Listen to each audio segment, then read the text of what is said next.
It wasn't the blood on the floor that haunted her. It was the way her mother smiled as she wiped it away. "Some messes," she said, dabbing at the crimson smear with a kitchen rag, "are better left unspoken." For 20 years, Emily believed that memory was a dream.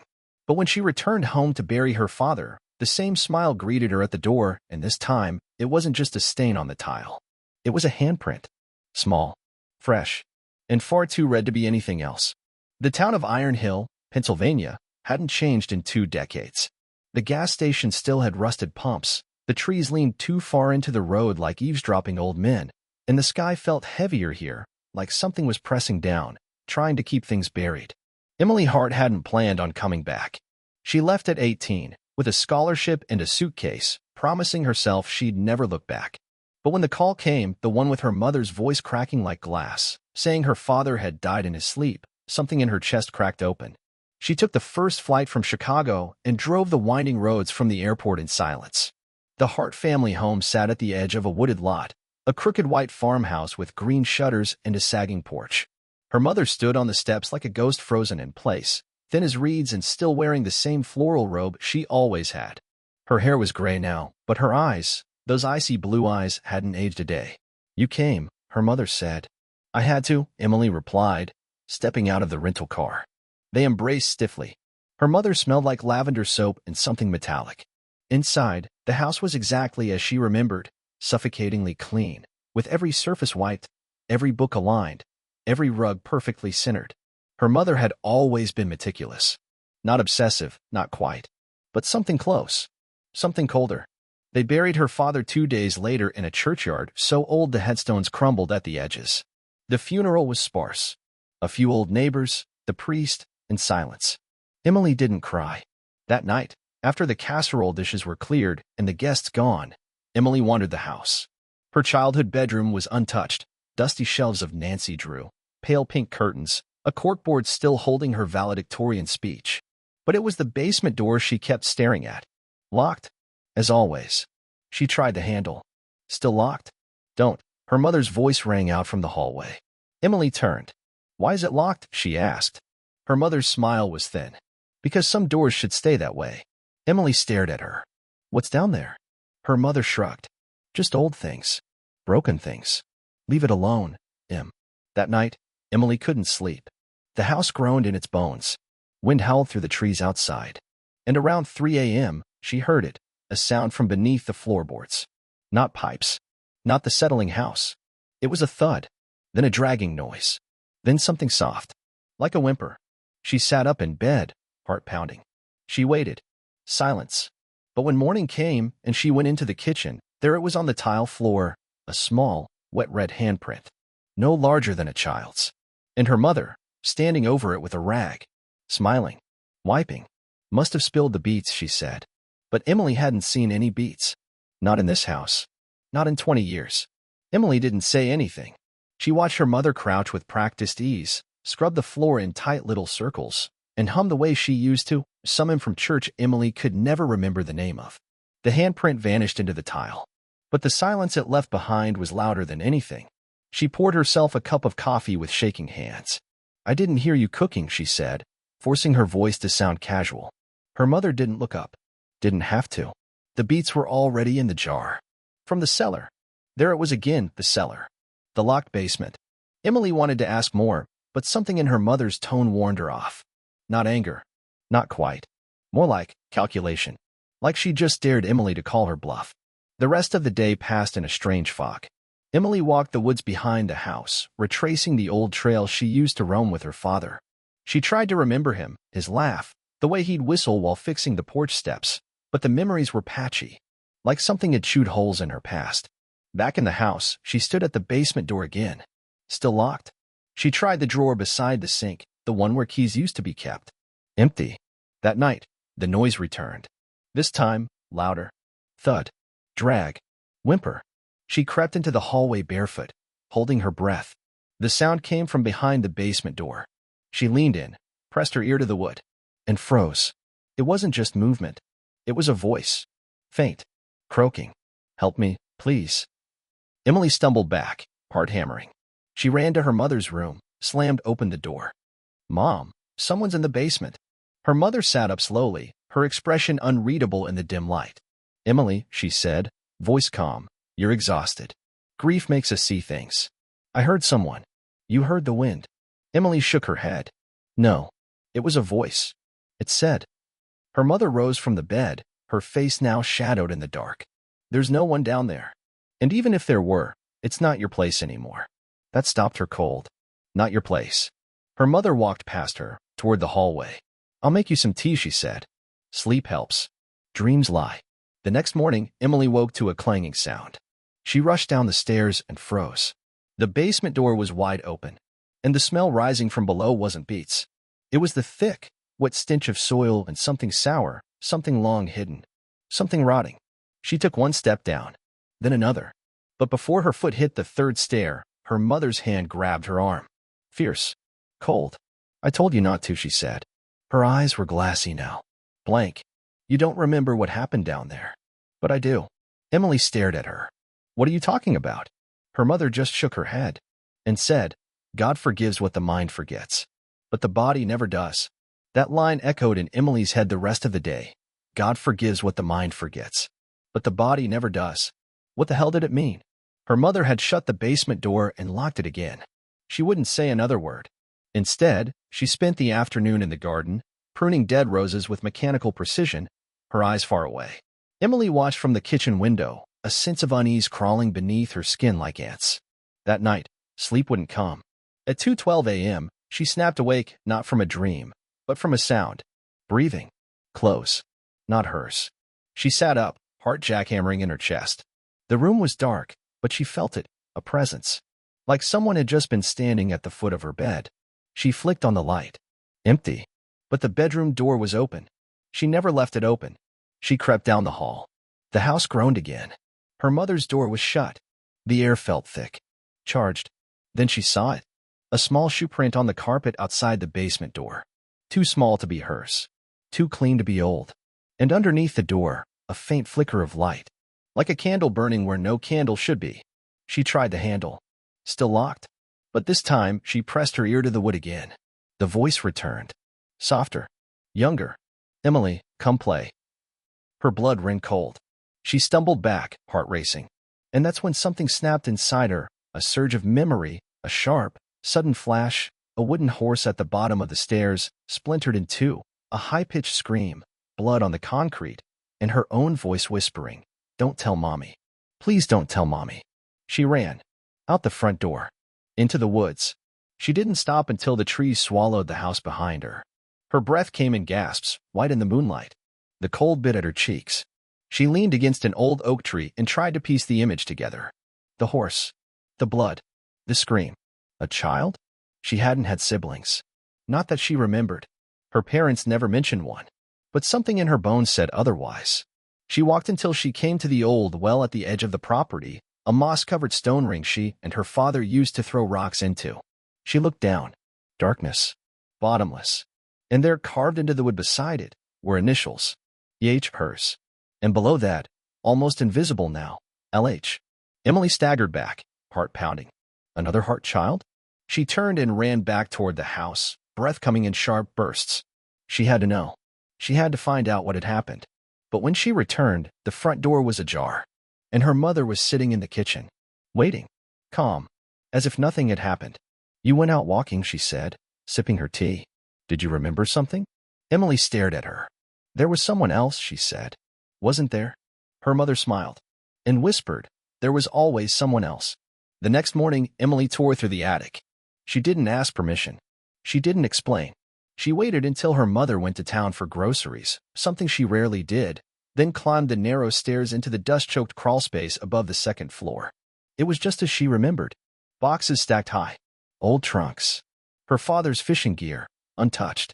The air smelled like mothballs and forgotten time. She pulled out box after box, papers and photo albums, yearbooks, toys. Nothing out of the ordinary until she found one tucked behind a beam, yellowed and unmarked.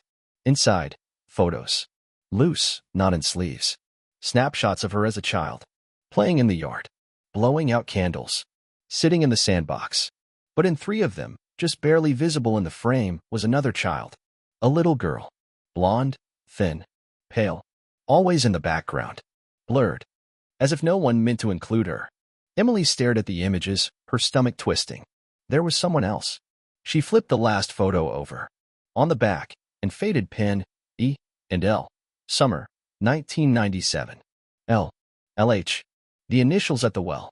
She pressed a hand to her mouth. She had a sister, and someone had erased her. She shoved the photos in her coat pocket and climbed down, adrenaline buzzing in her ears. She didn't care if her mother came back. She went straight to the basement door. Still locked? But now, she knew where the spare keys were. She grabbed a chair, climbed up to the high cabinet above the fridge, reached behind the canned goods, and found it. A rusted tin. Inside, 3 keys, labeled in shaky marker. One said basement. Her hands trembled as she unlocked the door. The smell hit her first. Not just rot, but earth. Damp. Moldering. Like a grave that had been opened. She flicked the light. Only 2 bulbs lit. The others had long since died. The stairs creaked under her weight. The basement was cleaner than she expected. Shelves of canned goods.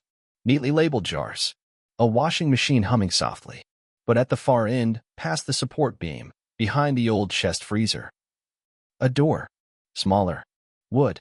Bolted. And on the wood childlike scratches. Fingernails. Dozens of them. She dropped to her knees, heart slamming. The bolt was rusted, but it moved. She pulled. The door creaked open.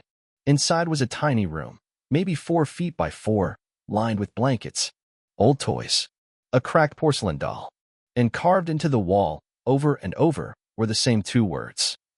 I'm sorry. Suddenly, Emily couldn't breathe. She stumbled back into the main room. Her mind was spiraling. Why would there be a child's room inside a basement? Who lived here? Who was this girl? And then something new caught her eye, something under the stairs. A small, wooden rocking horse. Splintered.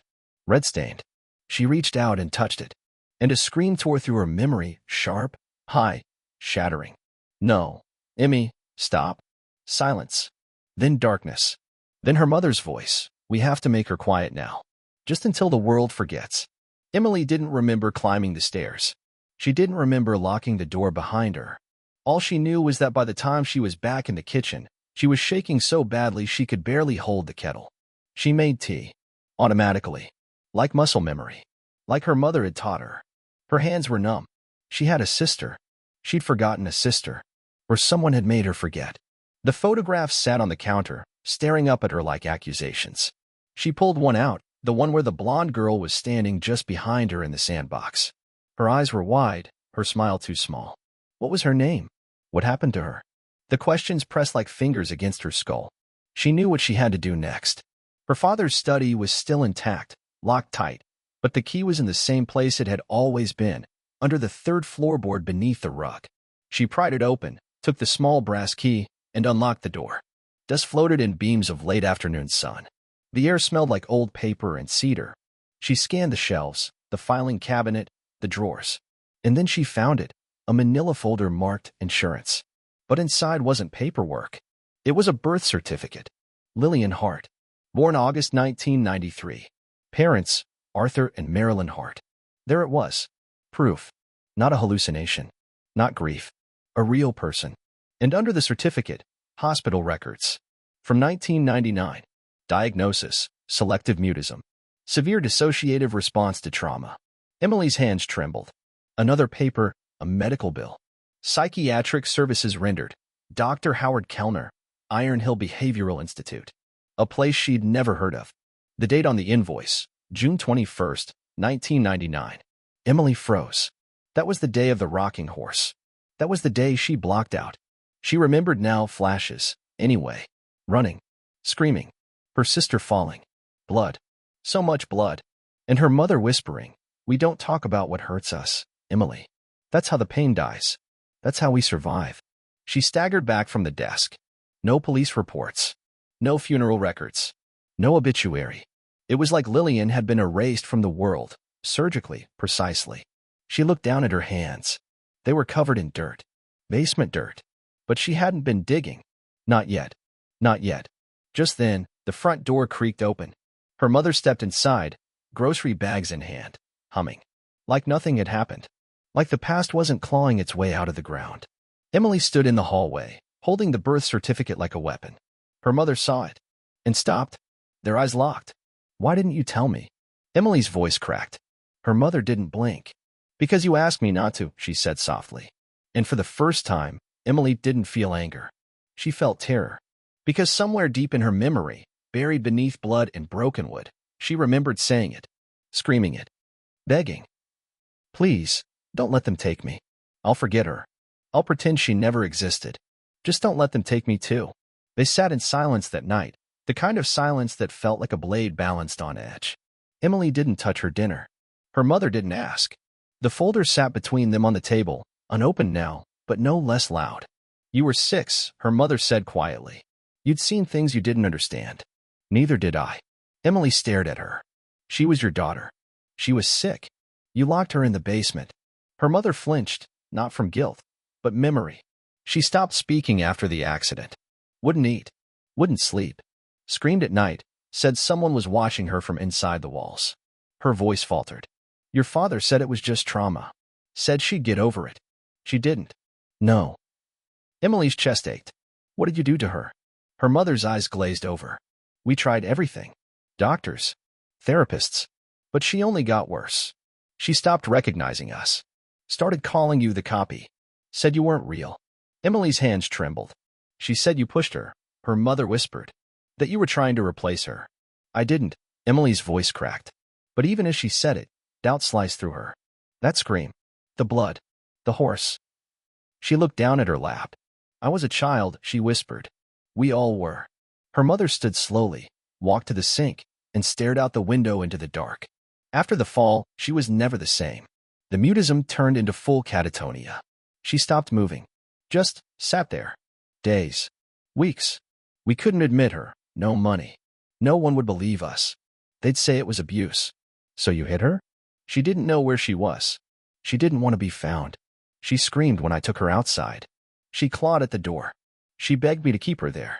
Emily stood, and she died down there. Her mother didn't turn. No. She disappeared. Silence. What? One day, she was gone. Door still locked. No signs of escape. Just gone. That's not possible. Neither is forgetting your own sister. Emily felt cold rise in her spine. That night, she went down to the basement alone. She opened the little room, sat on the moldy mattress, and waited. At 2:37 a.m., the light flickered. The air shifted. And from the shadows, a voice, not from outside her, but inside, whispered. You said you'd stay with me. Emily froze. She recognized the voice. It was hers. And it wasn't. Suddenly, she saw the truth not in words, but in fragments, 2 little girls with matching eyes, one louder, one smaller, one slipping down the stairs, the other watching, not moving, not helping. And after? The silence. The guilt. The promise. I'll be both of us. I'll pretend for you. Just don't die. Please don't die. She had split herself. Created silence where there had been screams. Buried not a body, but a mind. The air thickened. Behind her, the rocking horse creaked once. And the door began to close. By itself. The door slammed shut. Total darkness swallowed her. Emily's breath caught. The air in the tiny room pressed in on all sides, thick, wet, suffocating. She reached for the doorknob. Pulled. It didn't move. Locked. From the outside. Panic surged in her chest like a rising flood. She pounded on the door. Mom. Let me out. Silence. No footsteps. No answer. Then, a whisper, so close she couldn't tell if it was in her ear or her head. You left me here. Emily spun, but saw nothing. Just the crumbling mattress, the doll with one eye, the mold blooming on the walls. You said you'd stay. Her heart pounded like a war drum. No, she whispered. I didn't know. You made me disappear. And now the memories came in a flood, not like dreams, but like a dam had burst. Lillian, sitting silently by the window, her hair limp, her eyes hollow. Lillian, flinching when Emily got too close. Lillian, whispering that her sister had changed, that she wasn't the same, that she wasn't real. And Emily, the other Emily, watching with growing unease. She's scaring me, she had told their mother. And her mother, desperate, terrified, had chosen. Had locked the sick child away. And Emily, the healthy one, had helped her do it. Had sat at the top of the stairs and listened. Every night. For weeks. Until the voice stopped. Until the guilt became unbearable.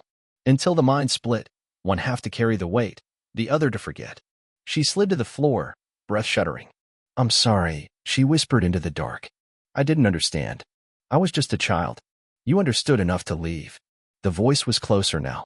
A presence filled the room, not physical, but electric, ancient. The temperature dropped. The doll fell from the shelf and cracked on the ground. Then, a breath against her neck. You were never meant to be the only one. The light bulb flickered, and for a split second, in its dim glow, Emily saw her. A girl, maybe 6 years old. Sunken eyes. Blood at the corners of her mouth. But her face, it was Emily's. The same nose. Same cheekbones. Except the eyes. The eyes were colder. Trapped. Forgotten. Emily reached out. I remember now, she whispered. The girl stared. I was afraid. I didn't want to lose you. So I pretended you were me. And I was you. And then I forgot which one I was. The girl tilted her head. And which one are you now? Emily hesitated. The floor groaned above, footsteps. Then the basement door creaked open. Her mother's voice floated down, soft. Broken. Emily. But which Emily was she calling? Which Emily had survived? The locked door opened on its own. The girl was gone. Just the room. The rot. The silence. Emily stepped into the hallway, climbed the stairs, and looked her mother in the eyes. I remember her, she said. Her mother nodded. A tear slid down her cheek. I never forgot, she whispered. They didn't speak again that night. Or the next. The following morning, Emily packed her things. She took the folder, the photographs, and one of the tiny shoes from beneath the stairs. She drove until the house was a speck in the mirror. She didn't look back. But sometimes, when she walks alone at night, she feels small fingers wrap around hers. And a voice, soft, steady, says, Now we remember together.